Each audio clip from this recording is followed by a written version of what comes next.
मानवता की जिंदा लाशें दम स्वयं तोड़ती जाती हैं, अन्याय अनीति से अपना संबंध जोड़ते जाते हैं।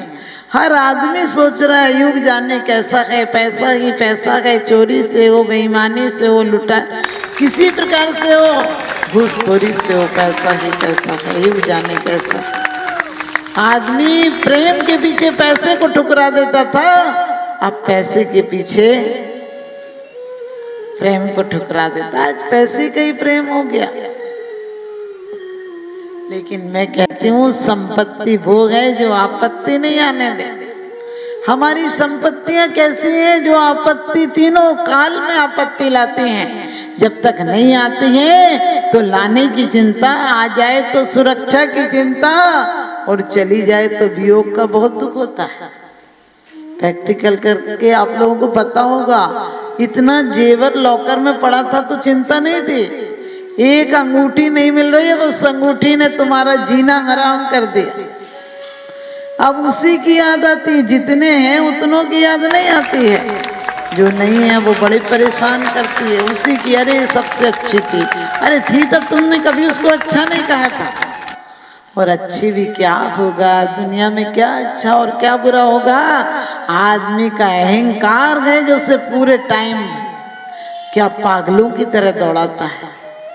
आपने देखा होगा बूढ़ा आदमी निराश हो जाता है।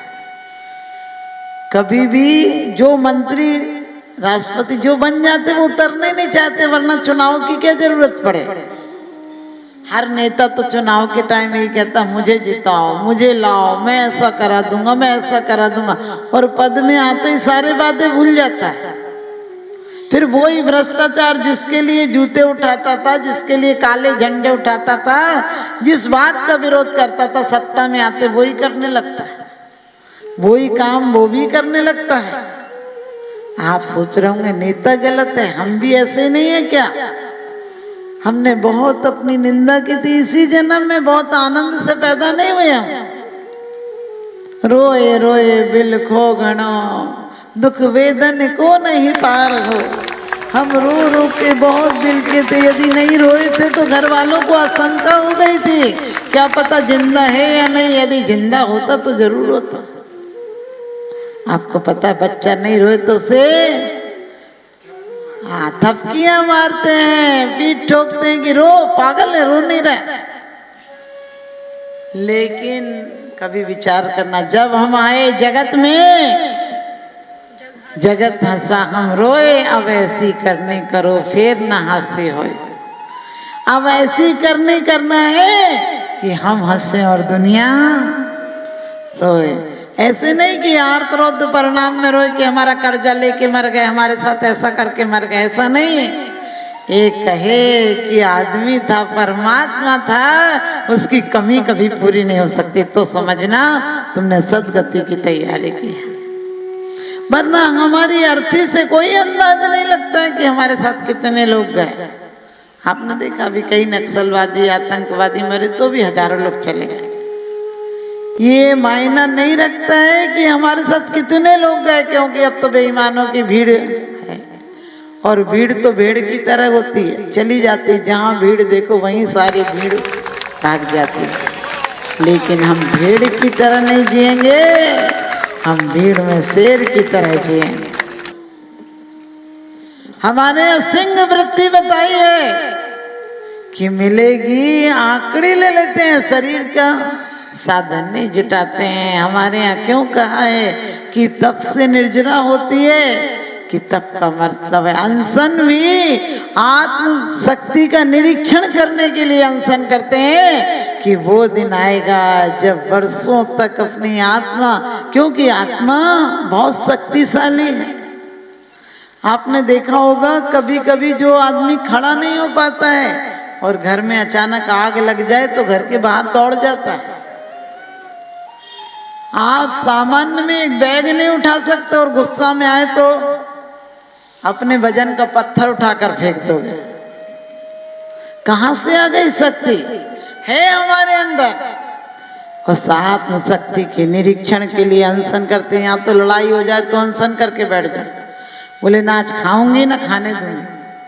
आप लोग तो बहुत अच्छे हैं, जितने लोग हैं वो तो अच्छे हैं, क्योंकि आपके बड़े लोगों ने संस्कार दिए थे, उसका परिणाम है आप यहाँ बैठे। आने वाली पीढ़ियों को इन 18,000 वर्ष तक धर्म की परंपरा को चलाने का हमने क्या इंतजाम किया? इन मंदिरों के माध्यम से परंपरा चलेगी कि संस्कारों के माध्यम से चलेगी? यदि बच्चे को गिफ्ट ना दिया जाए तो बच्चा रोता है, और संस्कार नहीं दिए जाए तो जन्म जन्मांतर में रोता है।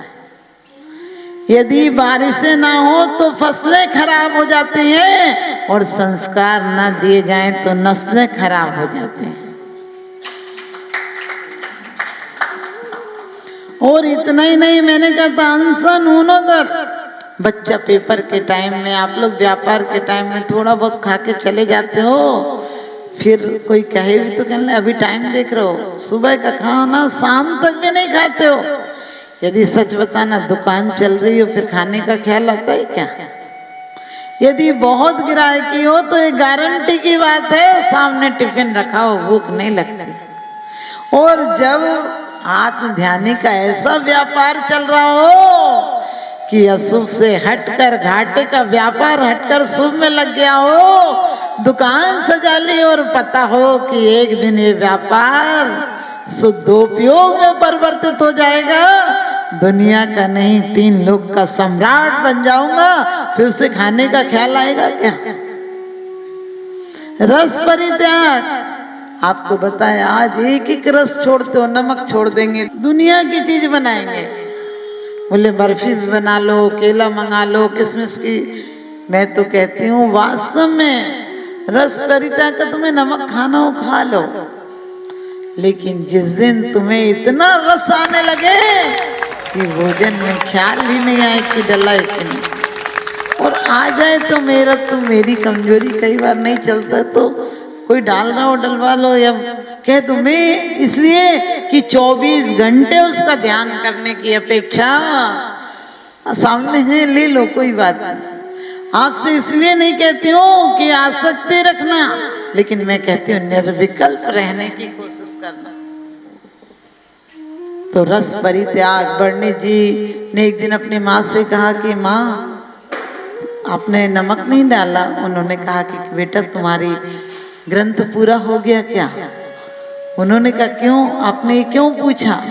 तो कहने लगी बेटा मैं 6 महीने से नमक नहीं डाल रही थी, लेकिन तेरा उपयोग इतना लगा था कि तूने पूछा नहीं। हमें वास्तव में उपवास हमारे महावीर भगवान ने, जिन्होंने भी, हमारे सारे तीर्थंकरों ने व्रत और भी मुनियों ने व्रत किए, लेकिन हमारी तरह नहीं कल का उपवास है। आज कहते हैं एक आसन की जगह दूनोदर कर लो, ऊनोदर की जगह दूनोदर कर लो, ज्यादा खा लो, ऐसा नहीं किया। ख्याल ही नहीं आया, इतने भक्ति में डूब गए। और इसीलिए कहा है उपवास का मतलब है अंतर रस में डूब जाना, आत्मा का रस आना। ऐसा जिस दिन होने लगे समझना ऊनोदर हो गया। आज तो पेपर में पढ़ते पढ़ते डॉक्टर कह दे तो रस परित्याग भी कराते, उसे पैसे भी दे के आता। यदि शुगर है और डॉक्टर ने कह दिया बीपी आई है तो नमक भी छोड़ दोगे, शुगर है तो चीनी भी छोड़ दोगे और पैसा भी दे आओगे, अपना खून तक दे आओगे। हमारे यहाँ तो पहले ही कहा है कि रसों का क्रम से त्याग करना, तो अतिक्रमण नहीं होगा। और वृत्ति परिसंख्यान, कभी कभी ये चीज आएगी तो मैं ऐसा करूंगी, घर में कभी कभी गुस्से में महिलाएं ये चीज नहीं लाए तो मैं बोलूंगी नहीं। अरे हमारे यहाँ ये नहीं, आत्म शक्ति के परीक्षण के लिए कि ये धर्म के लिए कहा है, सामायिक जब तक करूंगा ये होगा वो। और ऐसे में यदि किसी वजह से आसक्ति में दुर्गति भी हो गई तो उस मेंढक की तरह अगली पर्याय मिलेगी, जो तुम कुएं में भी तुम्हें समोसरण की ध्वनि सुनाई देगी। और विविक्त सय्यासन अभी क्या है, कहते हैं पिछली रैन में कछु शयन एक आसन करें, कैसा शयन, करवट लूं तो जीवों का घात नहीं हो जाए। कितना बड़ा उद्देश्य है, कितना विशाल सोच है। इसलिए एक बार परिमार्जन करके एक करवट से सोते हैं, कितनी जल्दी है। आत्म जागरण की इस मोक्ष सुंदरी से। ध्यान रखना, मोक्ष नाम की कोई सुंदरी नहीं होती है, लेकिन यहाँ संसारी आदमी इसके अलावा कुछ जानता ही नहीं। यदि उसे बताना हो तो कहने लगे राज्य, मुक्ति रूपी राज्य मिलेगा, सुंदरी तो मुक्ति रूपी सुंदरी मिलेगी। दो ही चीज जानता है, या तो श्री जानता है या तो लक्ष्मी जानता है। हमारे यहाँ कहा है कि वास्तव में विविक्त सैयासन काहे क्लेश। आपके यहाँ धूप आती हो, बरसात आती हो, चाहे सर्दी हो, दुकान और ऑफिस नहीं छूटती है। वो कलेश दिन भर भी दुकान में धूप आ रही हो और ग्राहकी ज्यादा हो तो धूप नहीं लगती है। आने दे धूप, अभी तो देख रहे ना लोग खड़े हैं।